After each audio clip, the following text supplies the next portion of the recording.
வாணியம்பாடி அருகே சிறுவனின் காதை குரங்கு ஒன்று கடித்ததால் பரபரப்பு ஏற்பட்டது. திருப்பத்தூர் மாவட்டம் வாணியம்பாடியை அடுத்த ஆலங்காயம் கோட்டை தெரு பகுதியைச் சேர்ந்தவர் கூலித் தொழிலாளி மீரான்.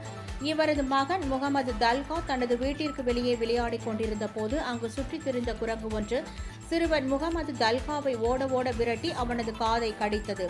சிறுவனின் அலறல் சத்தம் கேட்டு ஓடி வந்த அக்கம் பக்கத்தினர் சிறுவனை மீட்டு ஆலங்காயம் ஆரம்ப சுகாதார நிலையத்திற்கு சிகிச்சைக்காக அனுப்பி வைத்தனர்.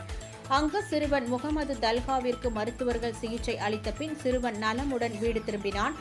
ஆலங்காயம் பேரூராட்சி பகுதியில் உள்ள குடியிருப்புகளில் அதிக அளவு குரங்குகள் நடமாட்டம் உள்ளதாகவும் ஏற்கனவே சில தினங்களுக்கு முன்பு அதே பகுதியைச் சேர்ந்த 55 வயது மதிக்கத்தக்க பெண் ஒருவரை குரங்கு கடித்ததில் அவருக்கு காயம் ஏற்பட்டதாகவும் கூறப்படுகிறது.